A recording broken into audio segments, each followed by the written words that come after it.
One day, after a long and tiring day at school, I came home expecting to see my mom and my brother Mike, but the house was strangely quiet.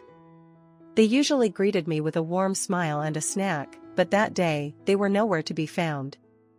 As the evening shadows lengthened and the house remained silent, I began to feel uneasy.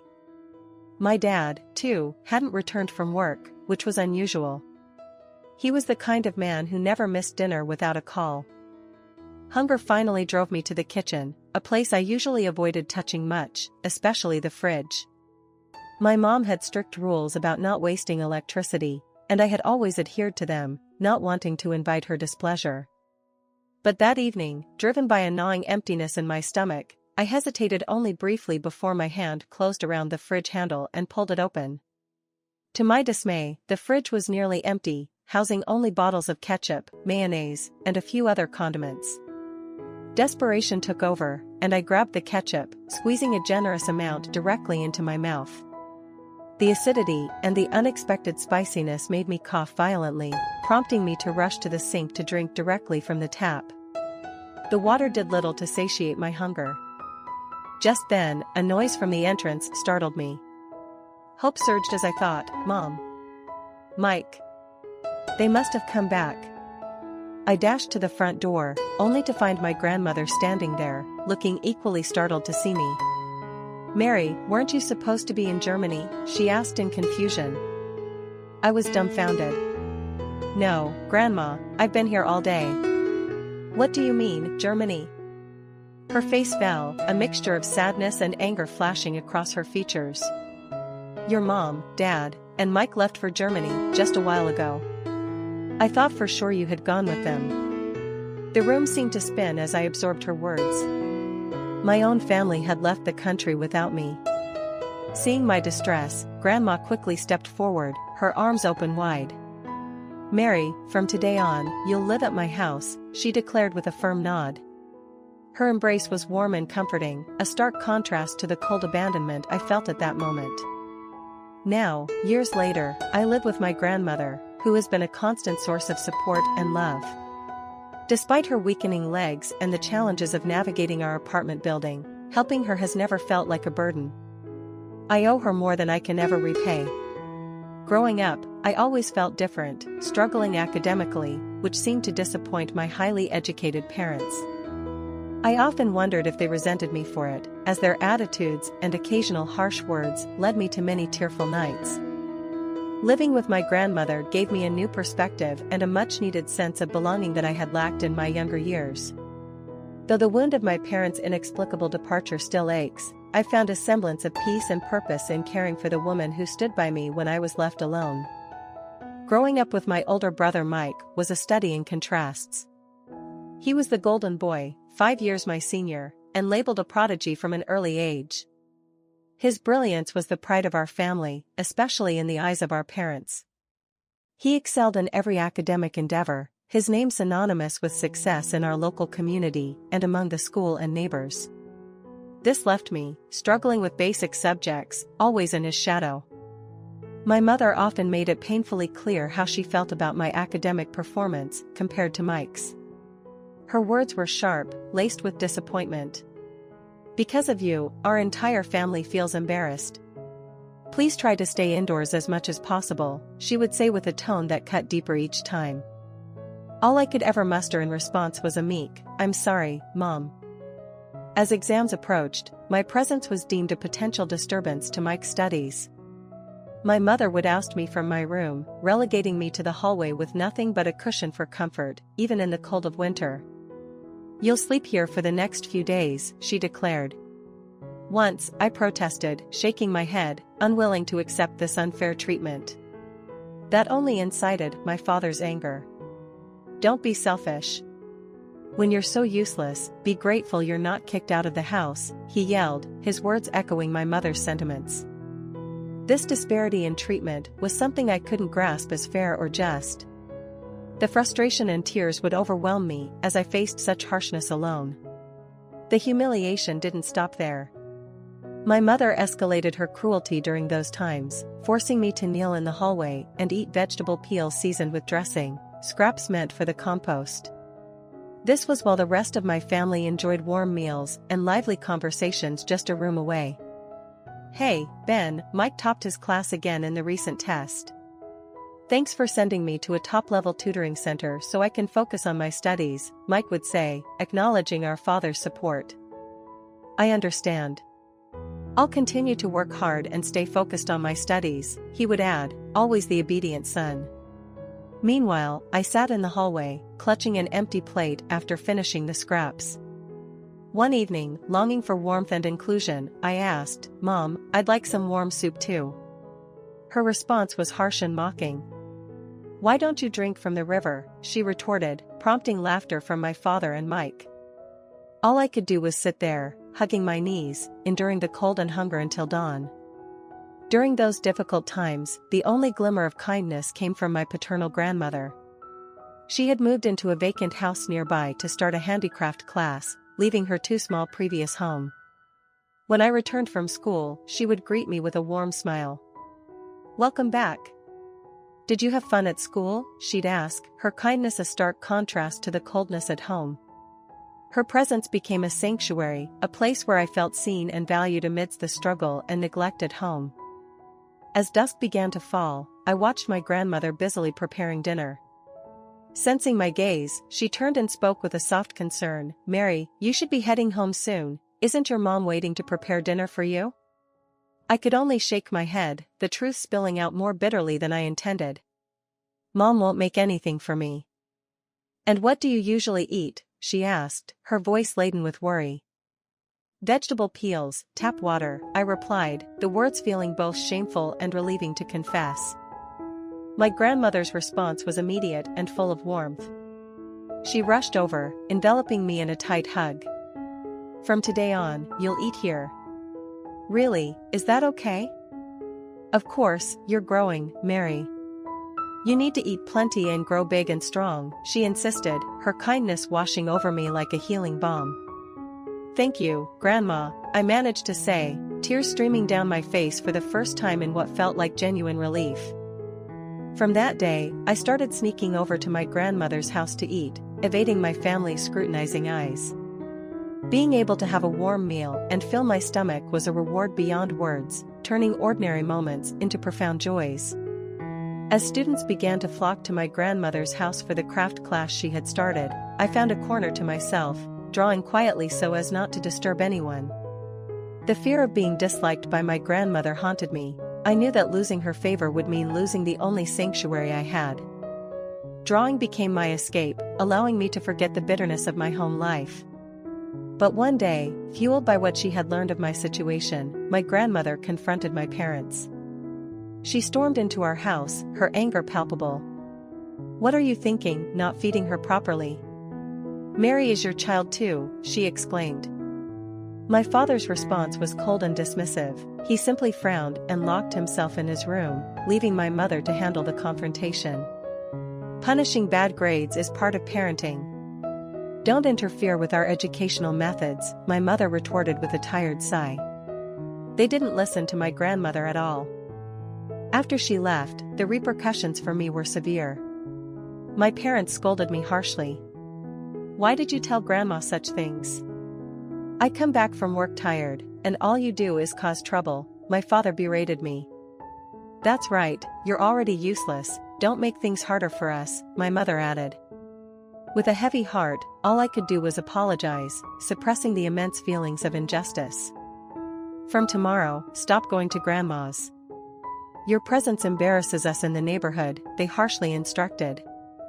Feeling utterly dejected, I encountered Mike as I walked down the hallway, just as he emerged from his room. "You've got it easy, always free to play." "I have to study because I'm capable, which makes my days busy and hard," he remarked, likely intending it as a taunt. I didn't reply, but glared back at him angrily. Then, one day, a friend of mine who works at an educational institution in Germany mentioned an opportunity that seemed like a lifeline. She told me about a scholarship program aimed at students who faced challenging home environments and showed potential, despite lacking support. "Mary, you should apply. It's a chance to study abroad, to get away from all this and start fresh," she encouraged. The idea of escaping to a place where no one knew my family or my supposed shortcomings was enticing. For the first time, I saw a flicker of hope, a chance to redefine my life on my own terms. I began gathering the required documents, sneaking around to get my school records and other necessary paperwork without alerting my parents. Each step was fraught with anxiety, but also filled with an unprecedented sense of purpose. I worked on my application essays at my grandmother's house, pouring my heart into every word, explaining my situation and my determination to change the narrative of my life. As I sent off the application, I felt a mixture of fear and excitement. Weeks passed, and each day was a test of patience. Meanwhile, I continued to visit my grandmother's house, though less frequently, abiding by my parents' harsh directive but still finding moments to escape their scrutiny. Finally, the response came. I was accepted into the program with a full scholarship that covered not only my tuition but also provided a stipend for living expenses. It was more than just an academic opportunity, it was a chance to experience a life where I was not defined by my brother's shadow or my parents' harsh words. I knew telling my family would be another challenge, but armed with the support of my grandmother and the prospect of a fresh start, I felt ready to face whatever came next. As I prepared to share the news, I felt a strength I hadn't known before, fueled by the hope of a new beginning and the knowledge that soon, I would be stepping into a new chapter of my life, one where I could be valued for who I was, not just compared to someone else. Standing there in the doorway was not my mom, but rather my grandmother, who had come over after not hearing from me all evening. Her worried expression softened slightly when she saw me. "Mary, have you been alone all this time?" she asked, her voice filled with concern. I nodded, unable to hide my confusion. "Mom, Mike, and Dad are gone, and I don't know where they are," I explained, trying to steady my voice. Grandma's brow furrowed as she stepped inside, setting her purse down with a decisive thud. "Let's sit down, dear," she said, guiding me to the sofa. As we sat, she took my hands in hers, her touch reassuring. "Your teacher called me," she began. "She was worried because she thought your parents might have gone ahead with their plans without you." My heart sank. "Plans? What plans?" The words felt heavy, even hard to articulate. "Your family was planning to move to Germany. It seems they might have left earlier than expected," she explained gently. The room seemed to spin as I absorbed her words. They had really left me behind. But why wouldn't they take me? Am I really such a burden? The words spilled out, a mix of hurt and disbelief, clouding my voice. Grandma squeezed my hands tighter. "Oh, Mary, you are not a burden. You are a wonderful, strong young woman, and you deserve so much better than how they've been treating you." Her eyes were stern, yet filled with an unspoken sadness. We spent the rest of the evening discussing what to do next. Grandma insisted that I move in with her permanently, a proposal I accepted without hesitation. The sense of abandonment by my own family was overwhelming, but knowing I had my grandmother's support gave me a small measure of solace. Over the next few days, we arranged for my things to be moved to her house. Each item I packed was a step away from the painful past and a step toward a new beginning. My grandmother became more than just a relative, she was my guardian, my mentor, and my most trusted confidant. As I settled into my new home, the reality of my family's departure without me began to sink in deeper. Despite the hurt, I found a new rhythm to my days with my grandmother, filled with warmth and understanding that had been sorely missing. Her house was not just a place of refuge, it was a place where I could grow, learn, and eventually, find healing. Navigating my emotions during this time was complex. I felt abandoned, yet the freedom from the constant comparisons and harsh treatment was liberating.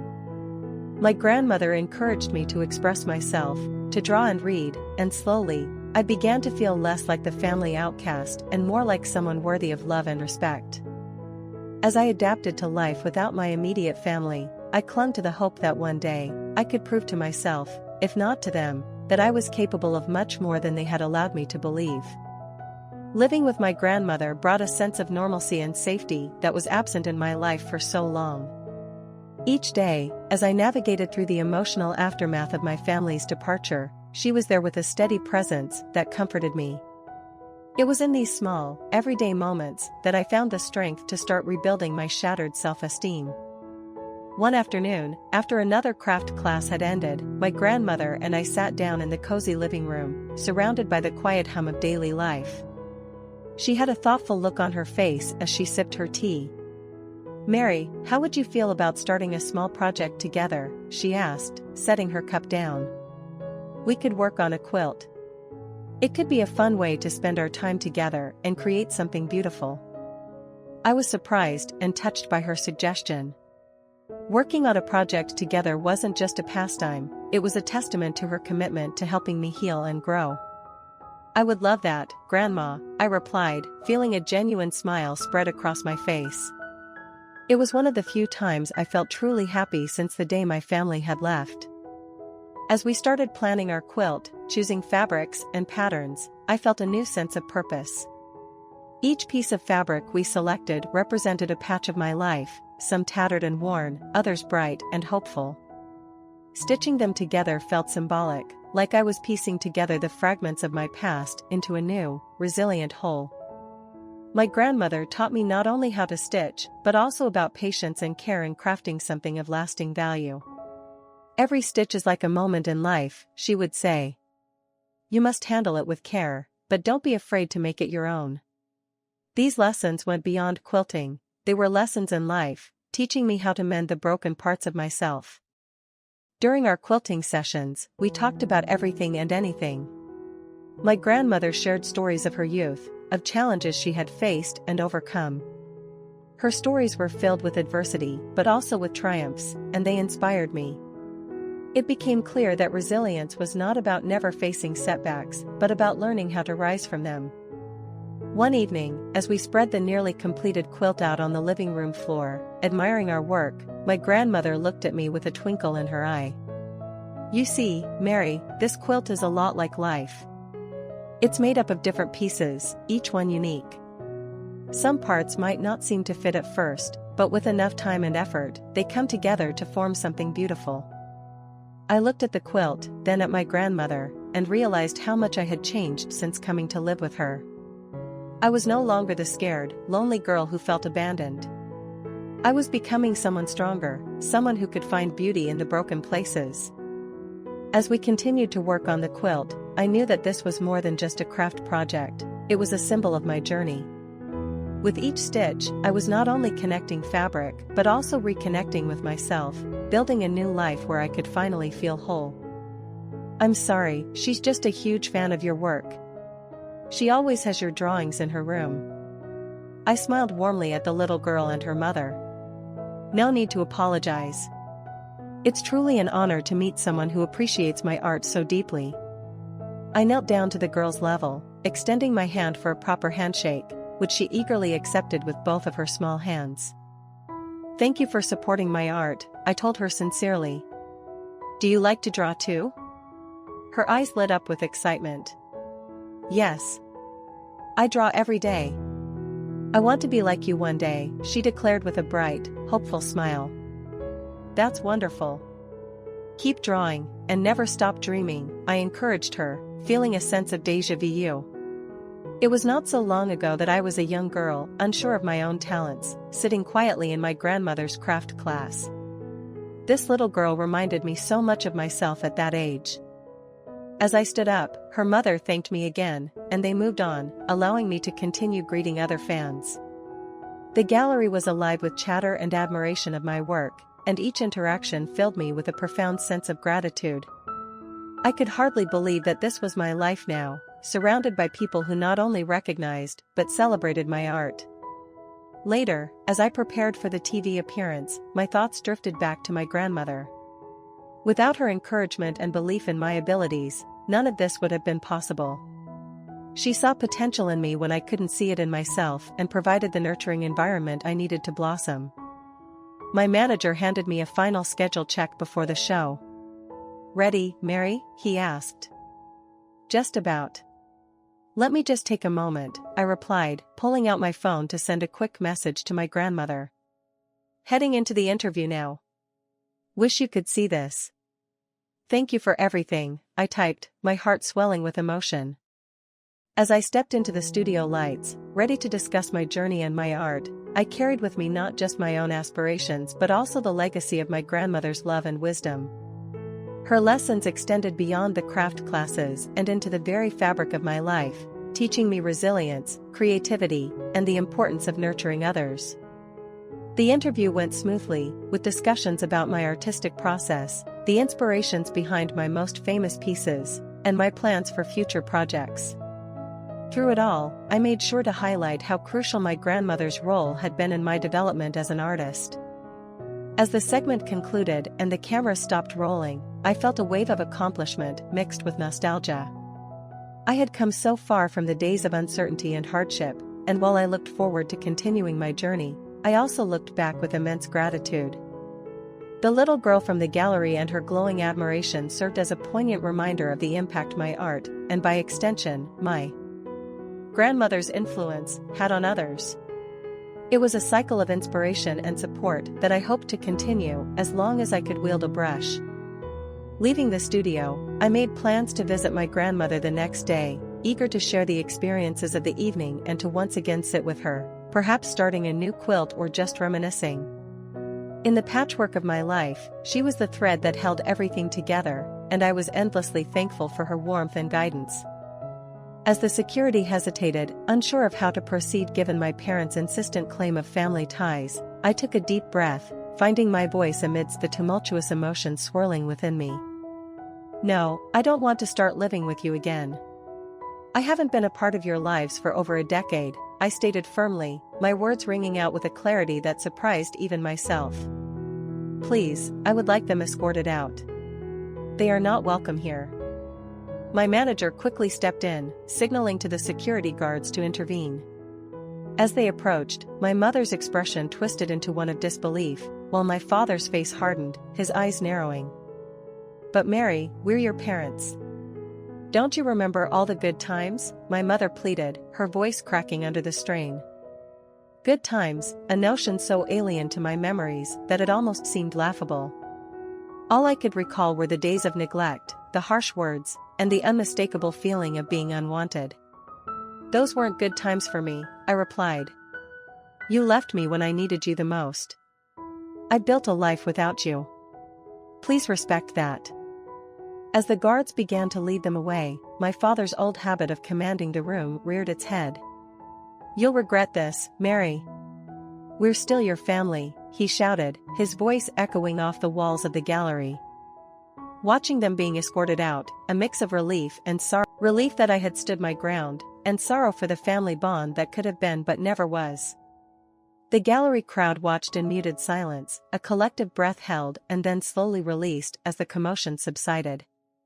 Turning back to the gathered fans and supporters, I mustered a smile. I'm sorry for that interruption, everyone.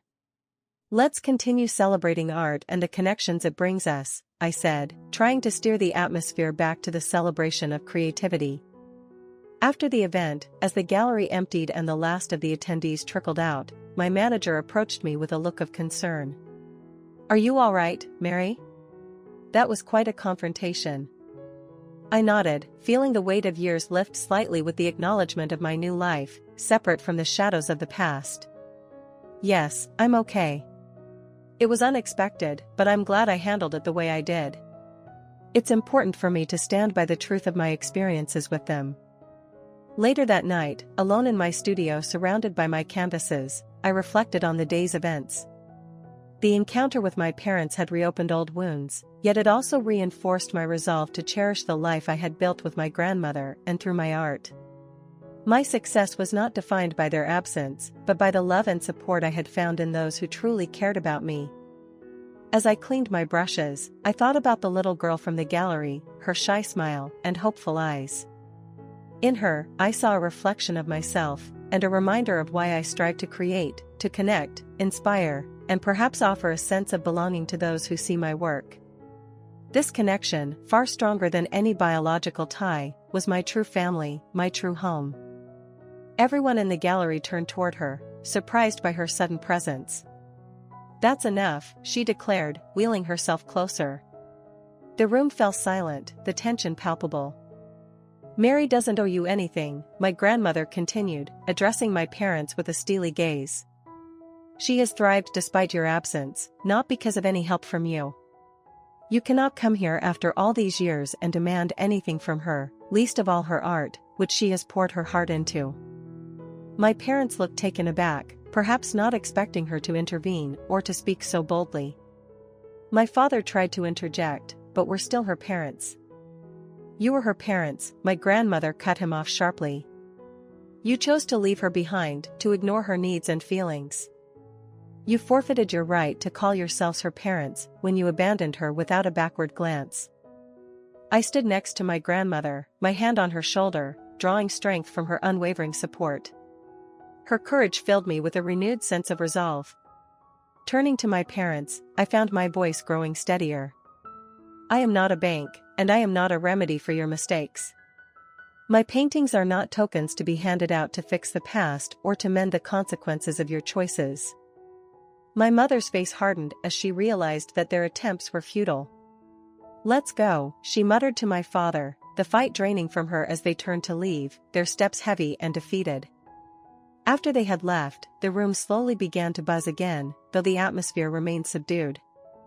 My manager approached, his expression concerned. Are you all right? Do you want to cancel the rest of the event? No, I replied, shaking my head. Let's continue. I won't let their selfishness overshadow this evening.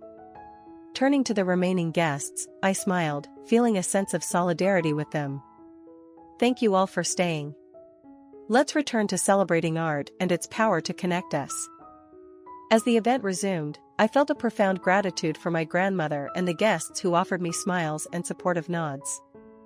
The evening carried on, filled with meaningful conversations and expressions of appreciation for the art that had brought us all together. Later, as we were leaving the gallery, my grandmother squeezed my hand. I'm proud of you, Mary. Not just for your success as an artist, but for standing up for yourself. You've grown into a remarkable woman. As we drove home, the city lights blurred past us, casting reflections on the car window. I looked at my grandmother, her profile illuminated by the passing lights, and felt an overwhelming sense of peace. Despite the shadows of the past, here, in the present with her, I knew I was home. Her strength had given me the courage to face anything, and her love was the real masterpiece that colored my life. As we settled into our new, high-security apartment, the distance from my parents provided a much-needed sanctuary. It allowed us to focus on what truly mattered, our health, happiness, and each other's company. Despite their persistent attempts to re-enter our lives, the layers of protection ensured our peace remained undisturbed. I'm sorry you have to deal with all this because of me, I said one evening as we sat in our cozy living room, surrounded by boxes yet to be unpacked. The warm glow of the floor lamp cast a soft light over the quilts we had made together, now draped over the back of the sofa. Mary, don't you ever apologize for that, my grandmother replied firmly, her voice still carrying the strength that had defined her all her life, even as her physical health waned. You are my greatest joy. These are just circumstances, and we will handle them together, as we always have. I smiled, comforted by her words. Despite the stress of recent events, having my grandmother by my side made everything manageable. Her unwavering support and love had been my anchor through every storm, and I was determined to be the same for her. As the weeks passed, I noticed a gradual decline in my grandmother's health. She grew more fatigued, her movements slower, but her spirit remained indomitable. We spent many afternoons together, either painting in silence or sharing stories and memories of simpler times. Each moment felt precious, a treasure to be cherished. One afternoon, as a gentle rain pattered against the windows, my grandmother seemed particularly reflective. Mary, remember how I used to tell you that everyone has something they're meant to do, something that lights up their world, she asked, her eyes bright despite her frailty. Yes, Grandma, I remember, I responded, watching her carefully. You found your light in art, and it has not only illuminated your path but has also brought warmth to others, she continued, her voice soft but clear. I want you to promise me something. Anything, Grandma, I said, leaning closer. Promise me that no matter what happens, you'll continue to follow your passion. Let it guide you and inspire those around you. Your art has a power, Mary, a power to heal and connect. Don't ever let that go." I nodded, feeling the weight and warmth of her words. "I promise, Grandma." We sat in silence for a while, listening to the rain, each lost in our thoughts, but comforted by the other's presence. It was moments like these that I knew would define the legacy my grandmother was leaving me, not just her teachings or our shared experiences, but the profound understanding of life's deeper connections. The challenges we faced with my parents became distant echoes, faint and inconsequential compared to the bond and the life I shared with my grandmother. As her health continued to ebb, my role shifted more into that of a caretaker, a role I embraced wholeheartedly. Caring for her was not a burden but a privilege, a way to give back a fraction of the love and security she had provided me all these years. Every day with her was a lesson in strength, resilience, and unconditional love, lessons that I would carry forward, honoring her legacy through my art and my actions. As I painted, her influence was evident in every stroke and color choice, a constant reminder of where I came from and the